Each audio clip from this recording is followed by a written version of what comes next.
بسم الله الرحمن الرحیم راځو د مایکروسافت وینډوز د کلاس لومړنۍ ویډیو ده او په دې درس کې به موږ تاسو د کمپیوټر تعریف نه شروع کوو. لومړی خو په دې خبره کوو چې what is computer. کمپیوټر څه شی دی؟ So computer is an electronic machine operating under the control of instructions. دغه یو شارټ تعریف دی، ډېر اسانه تعریف دی چې کمپیوټر یو برقي ماشین دی. خو دا خبر په یاد وساتئ چې ماشینونه هم موږ سره په دوه ډوله دي. یو موږ سره الکترونیک ماشینز دي، بل الکتریکل ماشینز دي. چې کمپیوټر بیا الکترونیک ماشینونو کې راځي. ګورئ الکترونیک ماشینونه هغه ماشینونه دي کوم چې په یو وخت کې د یو څخه زیات کارونه ترسره کولی شي. لکه کمپیوټر هم تاسو ما ویلی چې اوله کې چې یو الکترونیک ماشین دی، یعنی په یو وخت کې د یو څخه زیات کارونه ترسره کولی شي. خو بل چې کوم موږ سره بیا الکتریکل ماشینز دي، هغه بیا په یو وخت کې ما یو کار پورې تړلی وي، هغې نه بغیر بل کار نشي ترسره کوی. فرض مثال که چیرې موږ پام وکړو الکتریکل ماشینز کې موږ سره پکی یا خپله ګروپ دا موږ سره الکتریکل ماشینز کې راځي، ځکه یو کار پورې تړلی دی، هماغه یو کار ترسره کوي. خو کوم چې الکترونیک ماشینز دي لکه موبایل خپله هم موږ سره یو الکترونیک ماشین دی، هغه بیا د یو څخه زیات کارونه ترسره کوی شي په یو وخت کې. نو د کمپیوټر تعریف هم له همدې نه شروع شوی چې کمپیوټر از ان الکترونیک ماشین operating under the control of instructions. خو کمپیوټر بیا داسې یو ماشین دی کوم چې زموږ د انسټرکشنز زموږ د هدایاتو تر لاندې کار کوي، یعنی څه هدایت چې موږ کمپیوټر ته کوو هماغه کار کمپیوټر ترسره کوي. فرض مثال که چیرې زه د کیبورډ څخه وینډوز او ای بټنه په یو ځای پریس کوم، دا ما کمپیوټر ته یو کمانډ ورکړ چې د دې کمانډ په ذریعه کمپیوټر پوه شي چې زه باید څه شی ترسره کړم. نو کمپیوټر داسې یو ماشین دی چې زموږ د کمانډز یا زموږ د کنټرول لاندې دی، څه چې موږ ورته هدایت کوو هماغه کار ترسره کوي، یعنی بغیر زموږ د هدایات څخه هیڅ کار نشي ترسره کولی.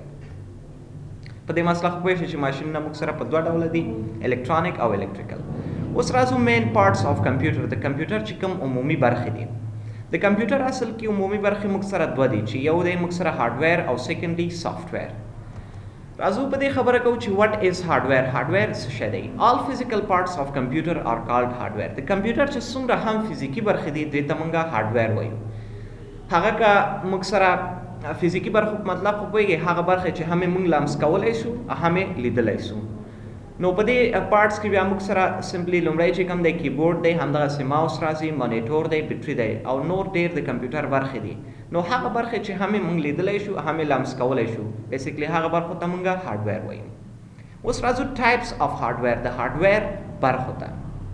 هارډویر اصل کې موږ سره په دغه څلور برخو ویشل شوی چې لومړنی دی موږ سره انپوټ ډیوایس، سیکنډ آوټپوټ ډیوایس، تھرډ چې کوم دی سټوریج ډیوایس او فورث پروسیسینګ ډیوایس.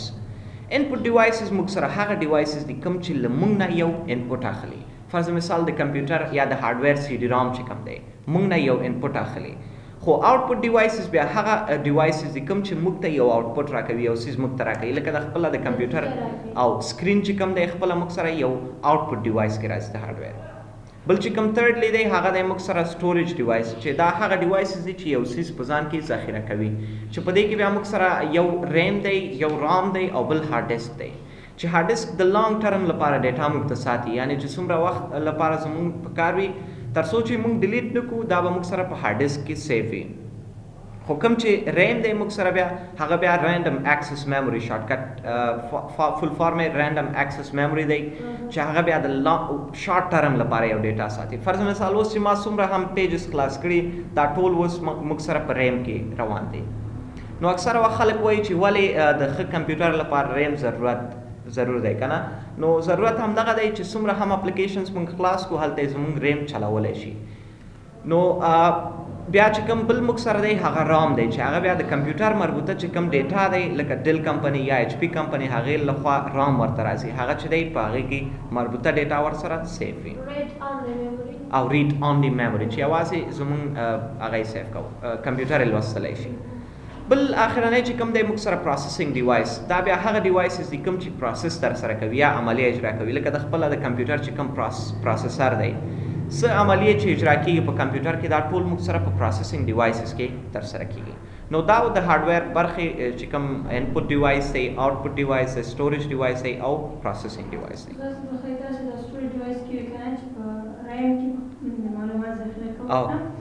دا موږ داسې لوستلی چې په ریم کې معلومات بدون د ثبت کولو نه ثبت کیږي او د کمپیوټر له بندولو سره بیرته ډیلیټ کیږي کیږي همدغه خبره هم صحیح ده یعنی د شارټ ټرم لپاره ډیټا موږ ته ساتي د لنډ وخت لپاره یو ډیټا ساتي ته موږ غواړو په رام کې معلومات ځای کړو باید خپله ذخیره رام چې دی ګورئ اصلي مقصد موږ سره هم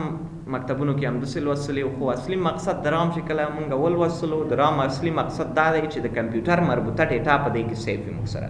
لکه اوس دغه ډیل کمپنۍ ده که چیرې په دې کې او که چیرې په دې کې موږ سره وینډوز انسټال هم نه وي وینډوز خپله یو اپریټنګ سیسټم دی وروسته موږ په دې خبره کوو وینډوز خپله یو اپریټنګ سیسټم دی که چیرې په دې کې وینډوز انسټال نه وي او دا موږ چالانوو دا وینډوز مینیو چې موږ ته راځي بوټ کوي چې دا ټول کارونه دا ټول ډیټا چې کوم دی دا موږ سره په رام کې ذخیره دی یعنی د ډل که چیرې کمپنۍ ده اوس د ډل مربوطه د دې ټوله ډیټا موږ سره په رام کې سیف وي هغه خبره تقریبا یو څه ناسه صحیح هم دی چې ریډ آنلی میموري او هغه خبره هم صحیح ده خو اصلي مقصد دغه دی چې کله هم یو کمپیوټر جوړیږي په هغې کې چې کوم رام راځي هغه د یو کمپنۍ د یو کمپیوټر د کمپنۍ مربوطه چې کوم ډیټا وي هغه په رام کې موږ سره سیف وي ذخیره وي دا هغه چې دی اکثره تقریبا غلط راځي موږ سره چې دقیق ورته فکر وکړو غلط راځي ځکه چې په دې کې ډیټا چې کومه پرته وي هغه د کمپیوټر مربوطه وي لکه زه به تاسو ته لږ وروسته وایم هم ښایم کله چې تاسو کمپیوټر چالانوئ دا لومړی د ډل لوګو چې راځي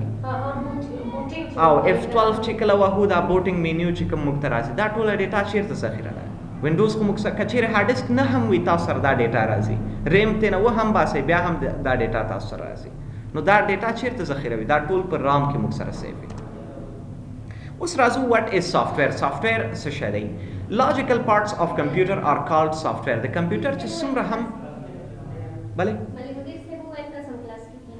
ښه صحیح نو لاجیکل پارټس اف کمپیوټر آر کالډ سافټویر د کمپیوټر چې څومره هم لاجیکي برخې دي دې ته موږ سافټویر وایو یعنی هغه برخې د کمپیوټر چې په لاجیک او منطق باندې چلیږي څه چې موږ لاجیک یعنی په لاجیک او منطق باندې پوهیږي که چیرې اوس موږ راځو د کمپیوټر څخه وینډوز ای بټنه پریس کوو لاجیک دی همدغه چې کمپیوټر پرې پوهیږي یا وینډوز کی پلس آر بټنه پریس کوو نو دا هم موږ سره یو لاجیک دی چې دې نه وروسته موږ سره رن کمانډ خلاصیږي که چیرې په دې کې موږ یو څیز لیکو لکه وین ورډ مایکروسافټ ورډ موږ ته خلاصیږي دا خپله یو لاجیک دی چې مایکروسافټ وینډوز پې پوهیږي نو د کمپیوټر چې څومره هم لاجیکي برخې دې برخو ته موږ سافټویر ویلی شو چې په سافټویرز کې موږ سره وینډوز خپله هم یو سافټویر دی کورل ډرا سافټویر دی ایکسل په نوم سافټویر شته دی او فوټوشاپ په نوم هم یو سافټویر موجود دی اوس راځو ټایپس اف سافټویر د سافټویر چې کوم ټایپس دي ډولونه دي لومړنی ټایپ یې موږ سره دی سیسټم سافټویرز او سیکنډ دی اپلیکیشن سافټویرز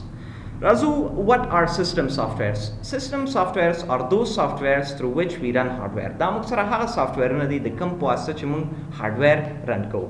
یعنی بغیر د دې نه یو کمپیوټر موږ سره بالکل کار نه کوي که چیرې موږ سره په یو کمپیوټر کې وینډوز انسټال نه وي آیا دا کار کوي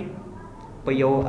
کمپیوټر کې وینډوز انسټال نه وي کار نه کوي یا هم که چیرې اپل لیپټاپ کې موږ سره میکنټاش یا میک او ایس انسټال نه وي نو دا موږ سره کار نه کوي دغه چې کوم سیسټم سافټویرز دي دا هغه سافټویر نه دی چې دې په واسطه زموږ چې کوم هارډویر دی دا رن کېږي که چیرې دا نه وي زموږ هارډویر هم بالکل کار نه کوي یا که چیرې انډرایډ موبایلونو کې موږ سره د دې اپریټنګ سیسټم خراب شي یا مسله پکې پیدا شي نو دا موبایل موږ سره بالکل کار نه کوي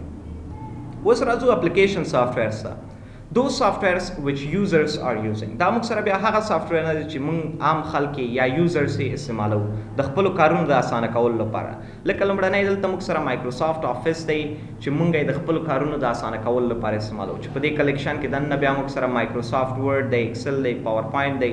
او نور څه اپلیکیشنز هم شته دی یا میډیا پلیئرز کوم چې موږ د ویډیو یا د آډیو د پلی کولو لپاره استعمالوو دا هم موږ خپل ضرورت په هغه استعمالوو خو چې کوم سیسټم سافټویرز دي بغیر د دې نه بیا موږ سره یو هارډویر بالکل کار نه کوي یعنی هارډویر چې دی پوره ډیپینډنټ دی آن سافټویر که چیرې زموږ سافټویر سیسټم سافټویر سوري که چیرې زموږ سیسټم سافټویر صحیح نه وي نو زموږ هارډویر بالکل کار نه کوي اکثره وخت به تاسو دا تجربه کړې هم وي کله چې ستاسو وینډوز خراب وي نو ستاسو کمپیوټر خو هېڅ د کار نه دی که نه نو کوم چې هارډویر وي موږ سره دا ټوټلی ډیپینډنټ آن سیسټم سافټویر دا چې دی په پوره ډول ډیپینډنټ دی د سیسټم سافټویر باندې همدغسې اپلیکیشن سافټویرز کې نور مثالونه د گیمز دي اکثره گیمونه هم موږ سره اپلیکیشن سافټویرز کې راځي نن لپاره به بس صحیح ده دومره درس خو زده کوی شئ که نه صرف تاسو